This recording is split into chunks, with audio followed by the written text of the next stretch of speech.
व्यासपीठ रयतेचे राजे शिवछत्रपती यांना मानाचा मुजरा, राजमाता जिजाऊ महात्मा ज्योतिबा फुले ज्यांनी भारतभरातल्या सर्व स्त्रियांना, तुमच्यासारख्या मुलींना शिक्षणाचा महान रस्ता दाखवला अशा क्रांतिज्योती सावित्रीबाई फुले. धर्माचा आणि बळाचा वापर कसा करायचा हे भारताला शिकवणाऱ्या राजमाता पुण्यश्लोक अहिल्यादेवी होळकर या सर्व महामानवांना, महामातांना मी प्रथमतः वंदन करतो. आजच्या महापुरुषाच्या ज्या जयंतीच्या निमित्तानं आपण सर्वजण एकत्रित जमलो, असे विश्वरत्न, भारतरत्न, महामानव, अस्पृश्यांचे कैवारी, दलितांचा त्राता, दलितांचा राजा, महान घटनाकार, कायदे पंडित, कायदे तज्ञ, क्रांती सूर्य, प्रज्ञा सूर्य, ज्ञान सूर्य, ज्ञानदीप, जगातल्या महान धर्मगुरूंनी ज्यांचा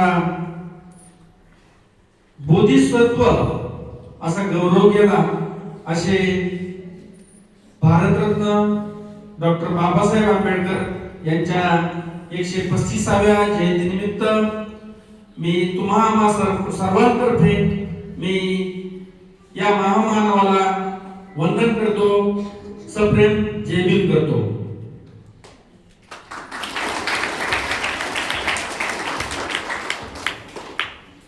सन्माननीय व्यासपीठावर उपस्थित असलेले आपल्या या आश्रम शाळेचे मुख्याध्यापक आदरणीय माळेकर सर,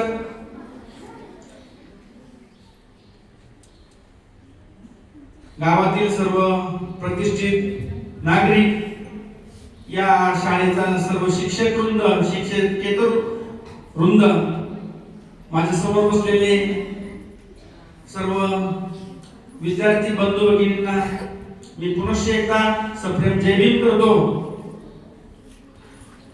बऱ्याचशा जणांना आळस आलेला आहे. मी आळस मोडले सर मगाशी, तर जवळजवळ 27 जणांनी आळस दिला इथं. तर आता अंग झटका. माझ्या शाळेत वर्गात जेव्हा बसायचो मी, माझ्या शाळेतल्या वर्गात जेव्हा बसायचो तेव्हा माझं तोंड फळ्याकडे असायचं आणि माझ्या फळ्याकडे सुविचार होता, विद्या विनयने शोभते.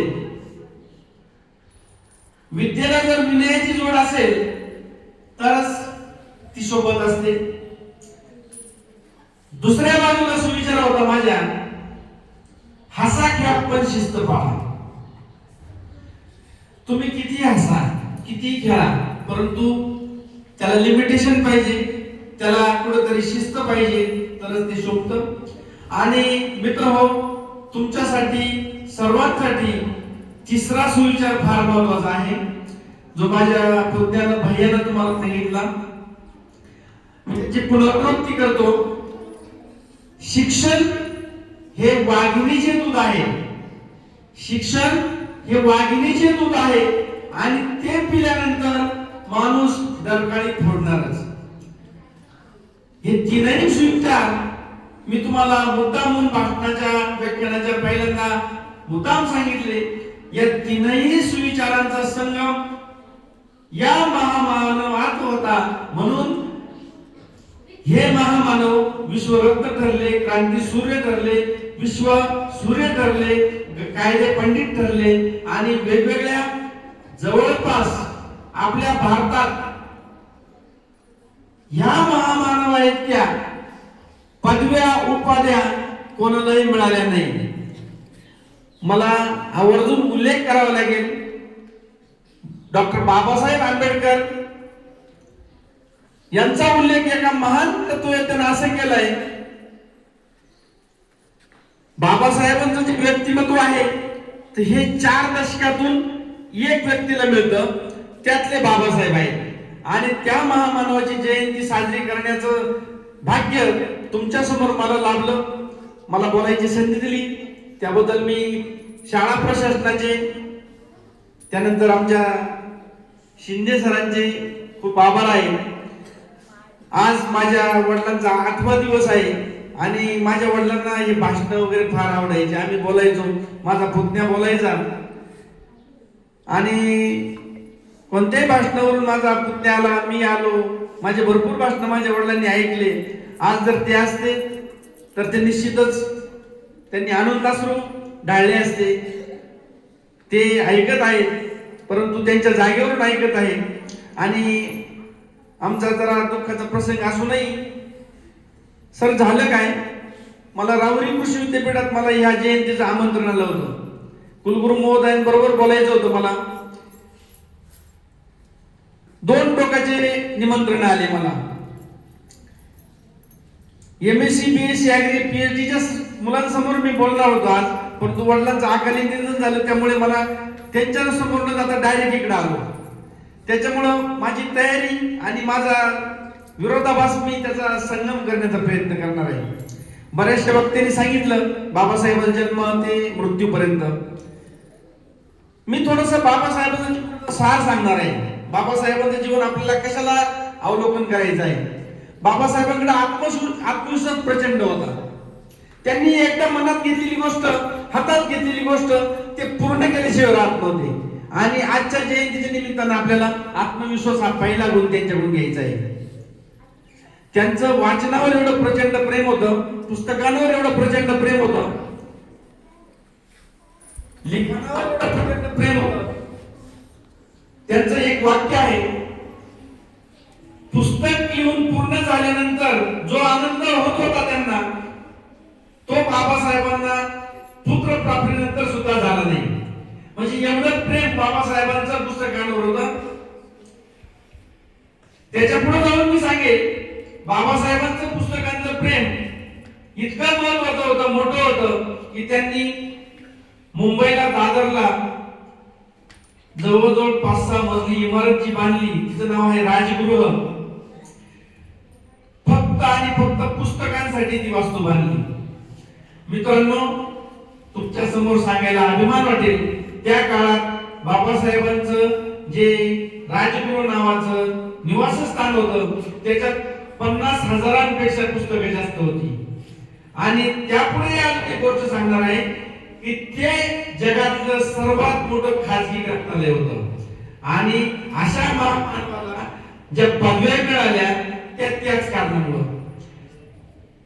मित्रांनो, बाबासाहेबांचा जन्म झाला 14 एप्रिल 1891 आणि मृत्यू झाला 6 डिसेंबर 1956. 65 वर्ष 7 महिने आणि 22 दिवस. ह्या महामानवाला एखाद्या अर्ध्या तासाच्या आतमध्ये सांगायचं फार कठीण काम. आपण जसे अखंड हरिनाम सप्ताह करतो, असे ह्या महामानवासाठी, ह्या विश्वरत्नासाठी आपल्याला महिनाभर अखंड हरिनाम सप्ताह केला तरी आपल्याला वेळ पुरणार नाही. अशी माणसं कशी घडतात, तुम्हाला पण याच्यातून प्रेरणा कशी घ्यायची हे मी थोडक्यात सांगतो.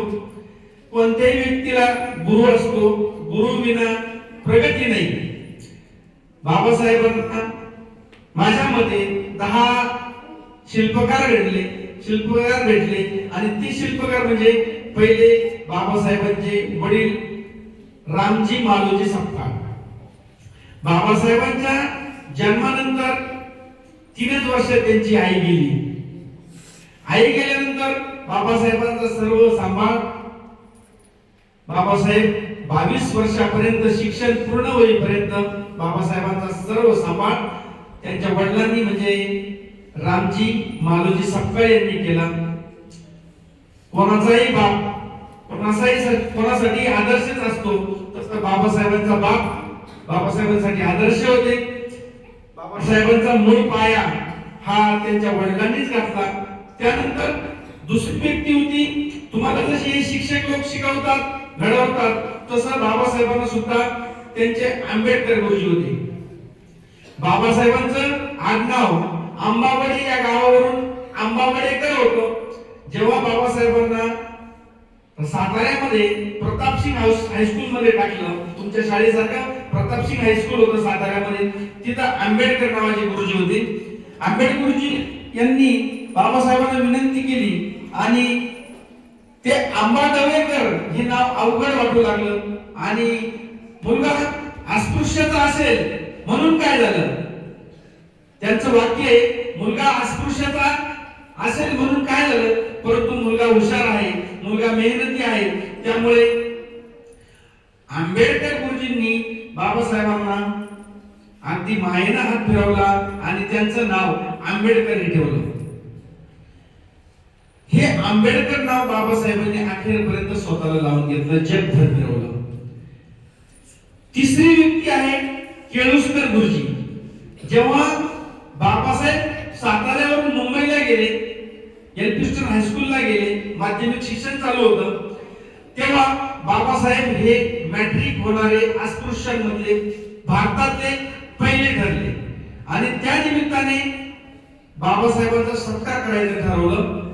तेव्हा केळुसकर गुरुजींनी बाबासाहेबांना बुद्धांचं चरित्र दिलं होतं. ते बुद्धांचं चरित्र दिल्यानंतर बाबासाहेबांनी ते वाचलं आणि बाबासाहेबांनी भविष्यात जो बौद्ध धर्म स्वीकारला त्याचं केळुसकर गुरुजींनी दिलेल्या बुद्ध चरित्रात होतं. मित्रांनो, बाबासाहेबांना अजून 3 गुरु लाभले. त्यात होते तथागत भगवान बुद्ध. भगवान बुद्ध का, तर भगवान बुद्धांनी जगाला मानवतेचा, समतेचा, बंधुत्वाचा संदेश दिला म्हणून. आणि केळुसकर गुरुजींनी जे दिलेलं बुद्ध चरित्र होतं त्याची बीज पेरली होती म्हणून बाबासाहेबांनी जीवनात पहिल्यांदा भगवान बुद्धांना, तथागतांना गुरु मानलं. दुसरे होते संत कबीर. संत कबीर हे कोणत्या जातीचे, कोणत्या धर्माचे, कोणत्या अस्पृश्य समाजाचे किंवा कोणाच्या उच्च वर्णाचे असे काही नव्हते. समानतेचा संदेश त्यांनी दिला आणि जगण्याचा मौलिक मार्ग हा कबीरांनी दिला. दुसरी गोष्ट म्हणजे बाबासाहेबांचे वडील कबीरांना मानत होते, कबीर पंथाची दीक्षा घेतली होती, त्याच्यामुळे बाबासाहेबांचे दुसरे जे गुरु होते ते कबीर. तिसरे आणि महत्त्वाचे गुरु बाबासाहेबांचे होते सत्यशोधक महात्मा फुले. मित्रांनो, महात्मा फुलेंनी शेतकऱ्यांना मायेचा आधार दिला, शेतकऱ्यांचे कष्ट जाणले, शेतकऱ्यांचे कैवारी ठरले.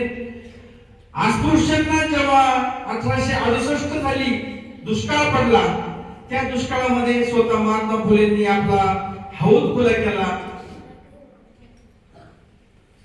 महात्मा फुले आणि न्यायमूर्ती रानडे हे वडिलांचे, बाबासाहेबांच्या वडिलांचे मित्र देखील होते. त्यामुळे तिसरे महत्वाचे गुरु महात्मा फुले ठरले. आता योगायोग सांगतो, महात्मा फुले जे आपल्या जीवनातून संपले, मृत्युमुखी पडले ते 1890 ला. 1890 ला मृत्यू झाल्यानंतर लगेच दुसऱ्या वर्षी बाबासाहेबांचा जन्म झाला. 1897 ला सावित्रीबाई मृत्युमुखी पडल्या आणि 1898 ला बाबासाहेबांची ज्या पत्नी रमाबाई आंबेडकर त्यांचा जन्म झाला. म्हणजे कुठंतरी दैवी शक्तीचा उदय झाला. त्यानंतर महात्मा फुलेंच्या मुलाचं जे नाव होतं ते यशवंत होतं. त्याच नावावरून बाबासाहेबांनी आपल्या पहिल्या मुलाचं नाव यशवंतराव ठेवलं. इतकी घट्ट त्यांची गुरु शिष्याची जोडी होती. त्यानंतर बाबासाहेबांना 2 महाराजे भेटले. पहिले महाराजे महाराजा सयाजीराव गायकवाड, ज्यांनी बाबासाहेबांना परदेशी शिक्षणासाठी द्वार खुले केले. आणि दुसरे राजे होते राजश्री शाहू महाराज. राजश्री शाहू महाराजांनी सुद्धा बाबासाहेबांना दुसऱ्या वेळेस सयाजीराव गायकवाडांनी कोलंबिया विद्यापीठात जाण्यासाठी शिष्यवृत्ती दिली होती. ते शिक्षण पूर्ण करून आल्यानंतर दुसऱ्या वेळेस राजर्षी शाहू महाराजांनी लंडन स्कूल ऑफ इकॉनॉमिक्स मध्ये शिक्षणासाठी त्यांना संधी उपलब्ध करून दिली. बाबासाहेबांबद्दल शाहू महाराज म्हणतात, दलितांनो, तुम्ही तुमचा नेता अगदी योग्य निवडला आहे आणि कदाचित तो तुमचा भारतभर अस्पृश्यांचा पुढारी देखील होऊ शकतो. आणि राजर्षी शाहू महाराजांचं जे वाक्य होतं ते अगदी तंतोतंत खरं ठरलं.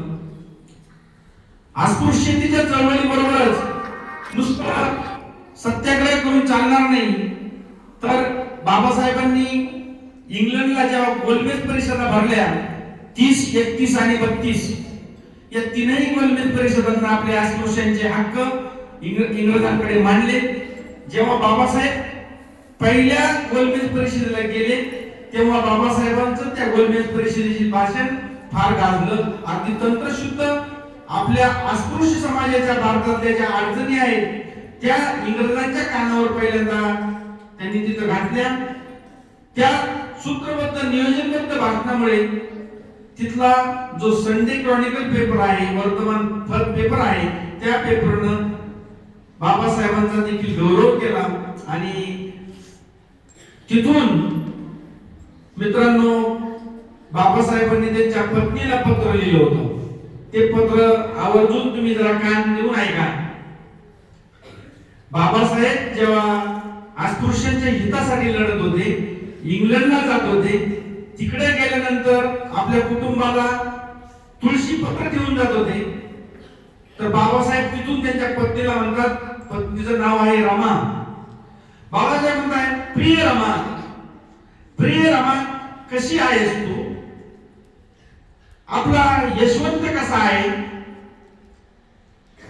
इकडे आल्यापासून माझी भाषणं खूप गाजतात. हे सगळं जे झालंय ते तुझ्या प्रेरणेमुळे झालंय.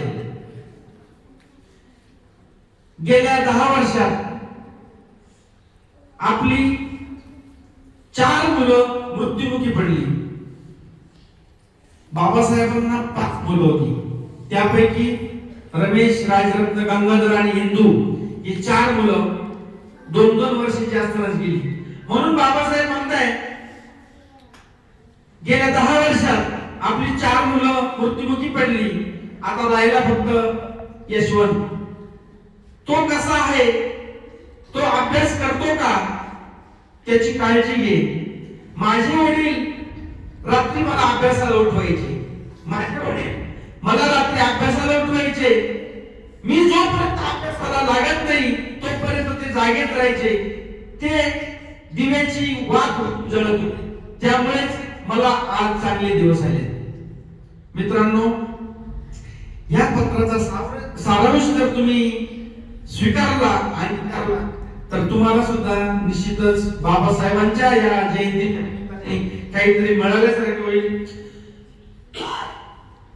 अस्पृश्यांच्या हक्कासाठी लढता लढता त्यांनी पुढे जाऊन इंग्रज दरबारी प्रश्न मांडले. गांधीजींबरोबर बरेच मतभेद झाले.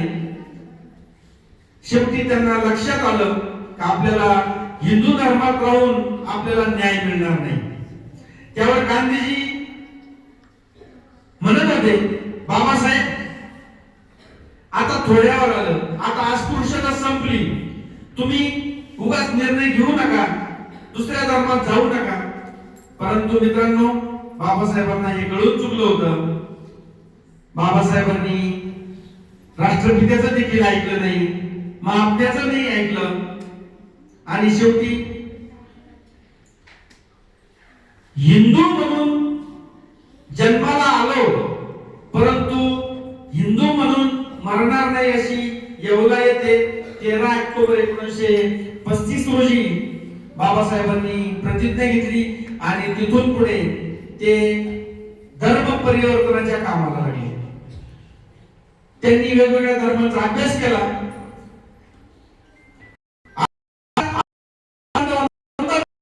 कोणता धर्म हक्क देईल, कोणता धर्म चांगली वागणूक देईल.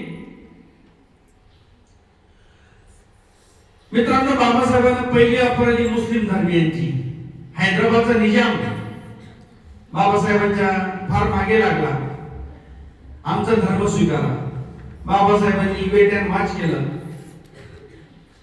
शीख पुढाऱ्यांनी सुद्धा बाबासाहेबांना कळ घातली, तुम्ही शीख धर्माचा स्वीकार करा. बाबासाहेबांनी वेट अँड वॉच केलं. बाबासाहेबांना ख्रिश्चन धर्मीयांची ऑफर आली. बाबासाहेबांनी ते देखील वेट अँड वॉच केलं. बाबासाहेबांचा अभ्यास चालूच होता. बाबासाहेबांनी जैन धर्माचा देखील अभ्यास केला. शेवटी बाबासाहेबांनी आपल्या ठराविक अनुयायांना, ठराविक शिष्यमंडळीला जवळ केलं. बाबासाहेबांनी त्यांना समजून सांगितलं, जर मुस्लिम धर्म स्वीकारला तर हा आपला भारतीयांचा धर्म नाही, मुस्लिमांची संख्या वाढेल, त्यामुळे हा धर्म स्वीकारून मला चालणार नाही.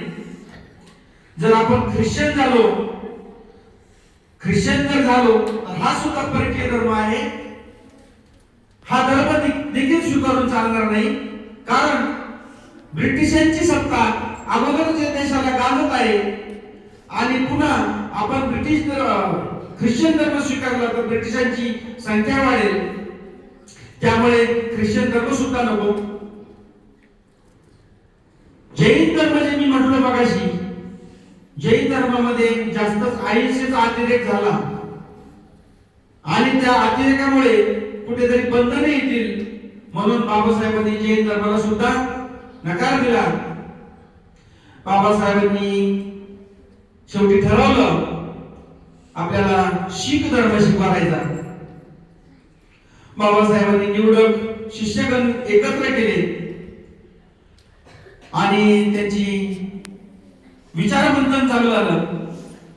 शीख धर्माचे जे नेते होते, धर्मगुरू होते, त्यांचे आणि बाबासाहेबांचे तात्विक मतभेद झाले आणि बाबासाहेबांनी शीख धर्म सुद्धा स्वीकारण्याचा नकार दिला.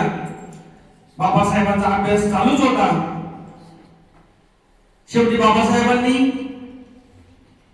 या जगाला मानवतेचा संदेश देणारा धर्म, या भारतातला मूळ धर्म, सर्व माणसांना आपले हक्क देणारा धर्म म्हणजे तथागत गौतम बुद्धांनी 2500 वर्षांपूर्वी स्थापन केलेला बौद्ध धर्म स्वीकारायचं ठरवलं. मध्यंतरीच्या काळात बाबासाहेबांचं सर्वात मोठं जे काम झालं ते काम म्हणजे आपल्या भारताला कायदा देण्याचे काम. बाबासाहेबांनी जेव्हा कायद्याचा अभ्यास सुरू केला तेव्हा त्यांना फक्त एकच माहित होतं की आपल्याला फक्त या अस्पृश्यांना हक्क मिळवून द्यायचे, आपल्या भारतातील जनतेला समान हक्क मिळवून द्यायचे आणि मग ते कशातर्फे द्यायचे, राज्यघटनेतर्फे. बाबासाहेबांना राज्यघटनेत अगोदर निवडणुका झाल्या तेव्हा बाबासाहेब पराभूत झाले.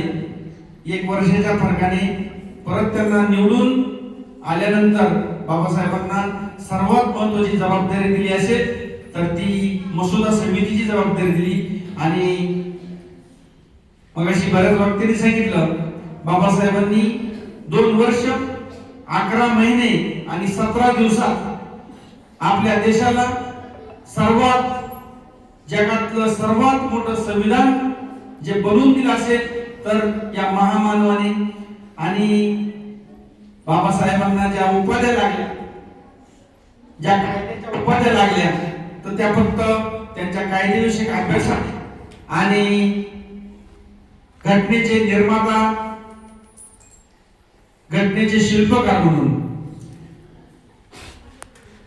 ही घटना 26 जानेवारी 1950 ला लागू झाली. आता बाबासाहेब पुढे एकच काम उरलेलं होतं. त्यांनी घेतलेली प्रतिज्ञा आणि बौद्ध धर्माचा स्वीकार. हिंदू कोड बिल म्हणजे हिंदुस्थानातील स्त्रियांचे हक्क आबद्ध करणे आणि त्यांना जगण्याचा अधिकार देणे आणि दुसरी गोष्ट बौद्ध धर्माची दीक्षा घेणे. अस्पृश्यांना या हिंदू धर्मात अजिबात स्थान नाही. त्यामुळे घेतलेली प्रतिज्ञा त्यांनी पुरी करायचं ठरवलं आणि 14 ऑक्टोबर 1956 रोजी बाबासाहेबांनी नागपूर येथे त्यांच्या अनुयायांसोबत समोर बौद्ध धर्माची दीक्षा घेतली. दीक्षा घेण्यापूर्वी बाबासाहेब समोरच्या जनसमुदायाला सांगतात, ज्यांना माझ्यासोबत यायचं असेल, ज्यांना माझ्यासोबत धर्मांतर करायचं असेल तर ते येऊ शकतात. ज्यांना यायचं नसेल त्यांना कुठेही जाण्याची मुभा आहे. म्हणजे बाबासाहेबांचं कर्तृत्व कसं असेल यावरून अंदाज येतो. बाबासाहेबांनी कुणावर फोर्स केला नाही, तुम्ही माझ्यासोबत चला. मित्रांनो, जगातलं ते सर्वात मोठं धर्मांतर झालं. जवळपास 5 लाख अस्पृश्य बांधवांनी त्या दिवशी हिंदू धर्म सोडून बौद्ध धर्म स्वीकारला. जगातलं सर्वात मोठं ते धर्मांतर ठरलं. त्यानंतर 3च महिन्यात बाबासाहेबांची दिल्ली येथे प्राणज्योत मालवली. तो दिवस होता 6 डिसेंबर 1956. या महामानवाला, या दलितांच्या कैवाऱ्याला, दलितांच्या पुढाऱ्याला, जिथं बौद्ध धर्माचा उगम होतो, जिथं सांचीचं सुप्त आहे, त्याला आपण सारनाथ म्हणतो, तिथं अंतिम संस्कार करायचं ठरलं. परंतु काही अपरिहार्य कारणास्तव बाबासाहेबांचं पार्थिव 7 डिसेंबर 1956 रोजी मुंबईला दादरला त्यांच्या निवासस्थानात आणलं गेलं. त्या निवासस्थानाचं जे राजगृह मी सांगितलं त्या निवासस्थानात ठेवलं आणि 8 डिसेंबरला दादर येथे या महामानवाला चैत्यभूमीमध्ये अंत्यसंस्कार करण्यात आले. आज या महापुरुषाची जयंती साजरी करताना मला या व्यासपीठावरून एकच सांगायचं आहे, जयंत्या येतात, जयंत्या जातात. मित्रांनो, तुमचं हेच वय आहे. या वयात तुमच्यावरचे संस्कार घडतील, तेच चिरंतर राहतील. तुमच्या आई वडिलांनी तुम्हाला इथं शिकायला पाठवलं. बाबासाहेबांकडून तुम्ही प्रामाणिकपणे हा गुण घ्या. बाबासाहेबांकडे हा प्रामाणिकपणा हा एवढा मोठा गुण होता. प्रामाणिकपणामुळे त्यांच्यात आत्मविश्वास वाढला, चिकाटी वाढली, बौद्धिक गुणांक वाढला, खंबीरपणा वाढला, धीटपणा वाढला आणि त्यांनी या राजकीय प्रवाहात पूर्णपणे अस्पृश्यांसाठी झोकून दिला. तुम्हाला तुमच्या जीवनात कधीही अडचण आली, कोणताही दबाव आला, मानसिक परिस्थितीला विचलितपणा आला तर तुम्हाला काहीही आठवलं नाही तरी चालेल, परंतु या महामानवाला जर आठवलं तर तुमचा सगळा स्ट्रेस निघून जाईल. हे या प्रसंगी मी तुम्हाला सांगतो आणि माझे 2 शब्द संपवतो. मला या कोळेवाडी आश्रमशाळेमध्ये बोलवलं. सर, या कोळेवाडी आश्रमशाळेचं आणि माझं नातं जुनं आहे. मी इथून लहानपणापासून सायकलवर जेव्हा भाजीपाला घेऊन जायचो तेव्हा ते जुने शिक्षक मंडळी, स्टाफ, मी आतमध्ये तुमच्या कॉलनी इथं बाहेर असायचे, तिथं सगळ्यांना भाजीपाला विकायचो आणि मग म्हैसगावला जायचो. येताना पण भाजीपाला, उरलेला भाजीपाला परत विचारायचो. लहानपणापासून भाजीपाला विकण्याची आवड होती आणि आपली आवड आपल्याला याच मार्गाने कुठेतरी पुढे नेते. वडिलांचा पण चांगला वारसा आहे, कौटुंबिक वारसा आहे. तुमच्यासारखे सगळे मित्र एक एक मी जोडत चाललो. त्यामुळे हळूहळू मला माझ्या पुस्तकांना मागणी येत आहे, वेगवेगळे पुरस्कार मिळत आहे. पुरस्कार हे आपोआप मिळतात, फक्त आपण कर्तव्य करत जायचं. आणि या सर्व प्रेमामुळे मी 15 दिवसापूर्वी ठरलं होतं का चांगल्या व्यासपीठावर जायचं, परंतु हे पण व्यासपीठ काही नाही सर. कुलगुरू समोर जायचं होतं, जाईल, परंतु माझ्या गावात, ही माझं गाव आहे सर, जिथं पिकतं तिथं विकलं ना तर भरपूर झालं सर. बाहेरच्या गावात कोणाला पम्मा नाही, परंतु हे माझं गाव आहे.